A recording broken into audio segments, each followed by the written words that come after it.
Croire, voilà le seul verbe qui compte.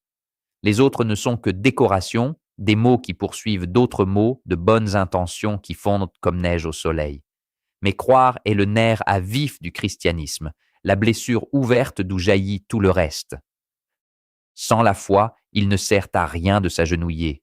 Les prières récitées comme des formules magiques ne servent à rien, les chapelets égrenés entre des doigts engourdis, les litanies répétées jusqu'à l'écho vide. Les jeûnes ne servent à rien, ni les aumônes, ni les veilles nocturnes. Tout cela peut être une gymnastique de l'esprit, un folklore dévotionnel, mais sans la foi, ce n'est que du théâtre. Un théâtre bien joué peut-être, mais du théâtre tout de même. Paul l'a dit clairement aux Corinthiens, même si je parle les langues des hommes et des anges, même si j'ai le don de prophétie et que je connais tous les mystères, même si je distribue tous mes biens aux pauvres et livre mon corps pour être brûlé, si je n'ai pas la foi, cela ne me sert de rien. Comprends-tu? Tout, absolument tout devient poussière sans cette étincelle que nous appelons foi. Les chrétiens sont ceux qui croient, non pas ceux qui pratiquent seulement, non pas ceux qui prêchent seulement, non pas ceux qui se conduisent bien, ceux qui croient.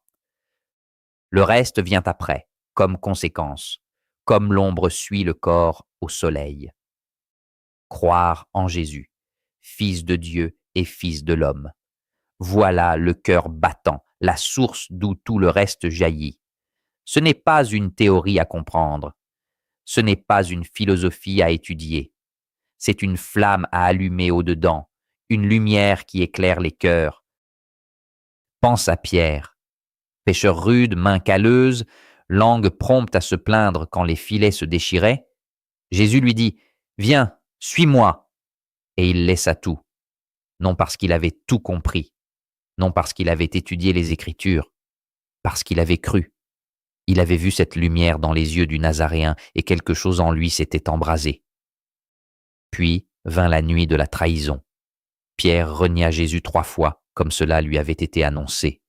Non par méchanceté, par peur. La foi vacilla, la flamme trembla dans le vent de la nuit, mais elle ne s'éteignit pas complètement. Et lorsque Jésus ressuscité apparut sur les rives du lac de Tibériade, Pierre se jeta à l'eau et nagea vers lui. Il n'attendit pas que la barque touche le rivage. Il se jeta. Car la foi, c'est cela, un plongeon dans l'eau froide, un saut dans le vide, une course vers quelque chose que l'on ne voit pas encore, mais que l'on sent battre dans la poitrine.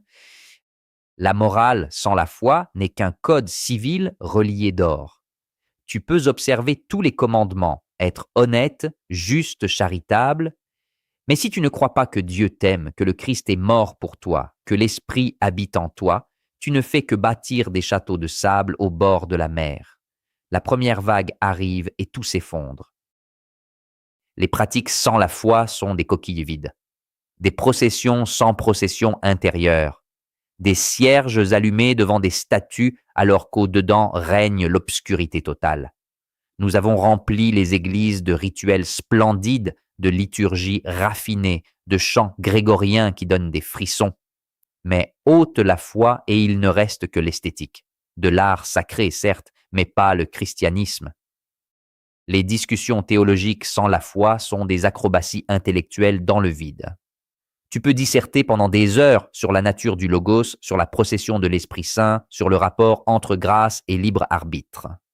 Tu peux connaître par cœur tous les pères de l'Église, citer Augustin et Thomas d'Aquin à chaque instant. Mais si tu ne crois pas de tout ton cœur, de toute ton âme, de toutes tes forces, tu ne fais que jouer, naviguant sur la mer des formes. La foi est lumière, pas une métaphore, une lumière véritable. Elle descend du ciel, elle éclaire les cœurs, elle change la perspective. Tout apparaît différent lorsqu'on le regarde avec les yeux de la foi. La douleur devient une croix à porter, non une malédiction à blasphémer. La maladie devient une occasion d'abandon, non un châtiment divin. La mort elle-même perd son aiguillon, elle devient passage, porte qui s'ouvre, non mur contre lequel on se brise. Pense à Job, il perdit tout. Enfant, troupeau, santé. Assis sur la cendre couvert d'ulcères, Il grattait ses plaies avec un tesson. Ses amis vinrent le consoler avec leur théologie toute faite. Tu as dû pécher, voilà pourquoi Dieu te punit. Mais Job refusa cette logique impitoyable. Il cria sa colère, mit Dieu en procès, exigea des réponses. Et Dieu répondit, non par des explications, non par des justifications, mais par des questions. Où étais-tu quand je fondais la terre? Qui a enfermé la mer derrière des portes? As-tu déjà commandé au matin? Des questions qui ouvrent des abîmes de mystère. Et Job comprit, non avec la tête, avec le cœur. La foi n'explique pas le mal. Elle le traverse, elle le porte en son sein et l'enfante transformé. Job n'eut pas de réponse, mais il retrouva la foi, et cela suffit. Tout change lorsqu'on regarde avec la perspective de la foi. Le pain et le vin deviennent corps et sang. L'eau du baptême devient mort et résurrection. L'huile de la confirmation devient sceau de l'esprit. Les paroles d'absolution deviennent des chaînes brisées, des prisons ouvertes. Mais pour voir cela, il faut la foi. Sans la foi, tu ne vois que pain, vin, eau, huile, parole. Avec la foi, tu vois l'invisible, tu touches l'intangible, tu embrasses l'éternel. Abraham crut et partit sans savoir où il allait. Il n'avait pas de carte, pas d'assurance, pas de plan de secours. Il n'avait que la promesse de Dieu, « Je ferai de toi une grande nation ». Et il partit. 99 ans plus tard, il attendait encore le fils promis. Il aurait pu renoncer, traiter Dieu de menteur, retourner dans son pays. Mais il continua de croire. Et lorsque Isaac naquit enfin, lorsque la promesse prit chair dans un enfant qui pleurait, Dieu lui demanda de le sacrifier. Absurde, cruel, incompréhensible. Mais Abraham prit le couteau. Non parce qu'il était fou, parce qu'il croyait que Dieu pouvait même ressusciter les morts. La foi le conduisit au-delà de la logique, au-delà du bon sens, au-delà de l'instinct paternel. Et au moment où il leva le couteau, l'ange retint sa main. Tout devient possible avec la foi. Jésus l'a dit clairement, si vous avez la foi comme un grain de moutarde, vous direz à cette montagne, déplace-toi d'ici à là, et elle se déplacera, et rien ne vous sera impossible. Un grain de moutarde, la plus petite graine qu'il connaissait. Et pourtant, cela suffit. Une parcelle de foi vraie, vivante, authentique suffit pour déplacer les montagnes. Les aveugles voient, pas seulement avec les yeux. Ils voient le sens, la beauté, la présence. Les sourds entendent, pas seulement avec les oreilles. Ils entendent la voix de Dieu qui murmure dans le vent, dans l'écriture, dans le silence. Les boiteux marchent, pas seulement avec les jambes. Ils marchent vers la vérité, vers l'amour, vers la vraie vie. Pourquoi tout cela? Parce qu'ils croient. La foi est la clé qui ouvre toutes les portes. Sans cette clé, tu peux frapper autant que tu veux, tu restes dehors. La femme hémorroïs avait dépensé tout son argent chez les médecins. 12 ans de perte de sang, 12 ans d'impureté rituelle, 12 ans de solitude, car personne ne pouvait la toucher. Elle était devenue un fantôme vivant dans sa propre ville. Puis elle entendit parler de Jésus, et elle pensa, si je parviens seulement à toucher son manteau, je serai sauvée. Elle ne demanda pas de rendez-vous. Elle ne rédigea pas de requête.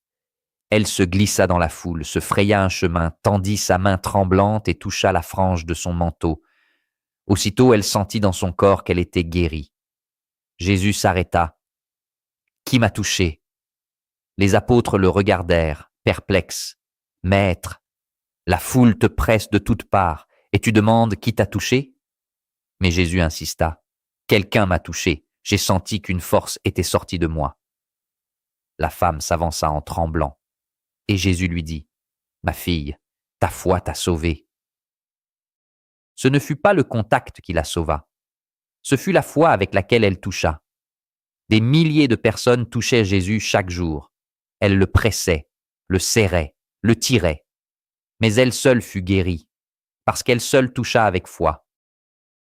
La foi est le canal par lequel la grâce s'écoule.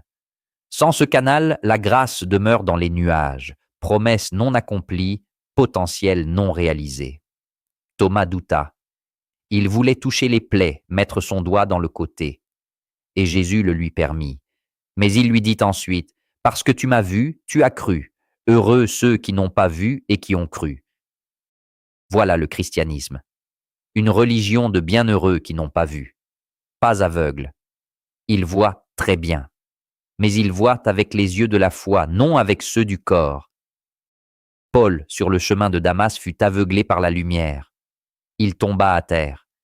Il entendit une voix, « Saul, Saul, pourquoi me persécutes-tu? Qui es-tu, Seigneur? Je suis Jésus que tu persécutes. » À cet instant, Paul comprit, non par raisonnement, par la foi. Cette lumière aveugla ses yeux de chair, mais ouvrit les yeux de son cœur. Il vit enfin qui était Jésus, et toute sa vie changea de direction. Le persécuteur devint apôtre, le pharisien zélé devint prédicateur de la grâce. Pendant 3 jours, il resta aveugle. 3 jours sans manger ni boire. 3 jours de ténèbres totales. Puis Ananie vint, lui imposa les mains, et comme des écailles tombèrent de ses yeux. Il retrouva la vue, mais désormais il voyait tout autrement. Car la foi change le regard. Avant, il voyait des chrétiens à arrêter. Après, il voyait des frères à embrasser. Avant, il voyait la loi comme salut. Après, il voyait le Christ comme unique voie. La foi lui avait donné de nouvelles lunettes. Les chrétiens sont ceux qui croient. Répète-le jusqu'à ce que cela entre dans tes os. Non ceux qui ont tout compris. Non ceux qui sont parfaits. Non ceux qui ont une vie bien réglée. Ceux qui croient. Ils croient que Dieu s'est fait homme. Absurde? Oui. Impossible? Du point de vue de la logique, oui. Mais la foi ne regarde pas la logique. Elle regarde la croix et voit l'amour. Elle regarde le tombeau vide et voit la vie. Elle regarde le pain rompu et voit le corps du Christ. Sans la foi, le christianisme implose. Il devient un club éthique, une ONG avec des symboles religieux, une agence de service spirituel. Mais il n'a plus rien à voir avec le Christ, car le Christ n'est pas venu nous apprendre à bien vivre. Il est venu mourir et ressusciter, pour nous entraîner avec lui dans cette mort et dans cette résurrection. Et pour entrer dans ce mystère, il faut la foi seule. La foi comme lumière qui éclaire les cœurs, comme feu qui réchauffe les eaux, comme vent qui gonfle les voiles et te porte vers des mers que tu n'as jamais vues. Crois, c'est le seul verbe qui compte. Le reste vient après, bien après.